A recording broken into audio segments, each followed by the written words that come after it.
Masquerade saying muri Zimbabwe, welcome to our channel, Zim Confessions and Deep Secrets. Kana kari kichanga kukuepa nenu channel, please don't forget to subscribe. Kana ujingo waka subscriber, don't forget to comment and share this video. Nas muri Zimbabwe to nyaya yabuditswa ne EU Electoral Observer Mission yo yakawa observer ma elections akaitwa muno mu Zimbabwe muswa 23 August muri Zimbabwe.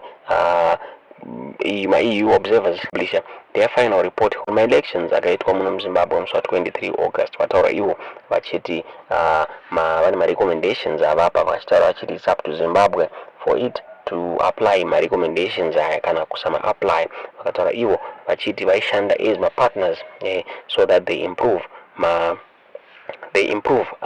democracy in Zimbabwe. So vataura iwo out of 21 out of list 21 my recommendations avapa pane mamwe vataura vachiti vana consider as my priorities in Zimbabwe.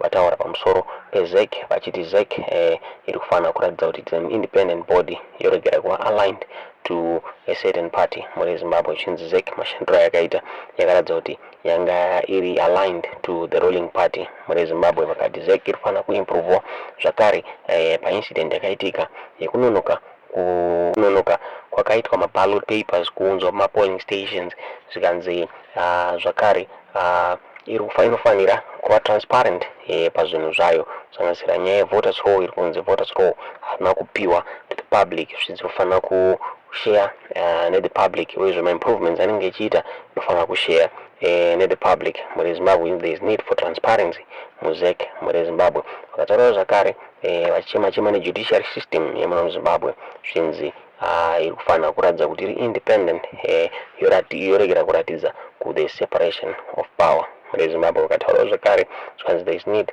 for protection yemaobservers. Inzi maobservers aisafanira maobservers avo akaintimidatwa paangari muno muZimbabwe zvichinzi so Zimbabwe inofanira kuimprove on that muri Zimbabwe. Amene munonase nyaya yabuditswa ne-European Union vataura iwo vachiti it's up to Zimbabwe for them to improve in the next election muri Zimbabwe. Amene munonase nyaya yabuditswa ne-European Union muri Zimbabwe tudzezva mukufunga pamusoro penyaya mu comment section.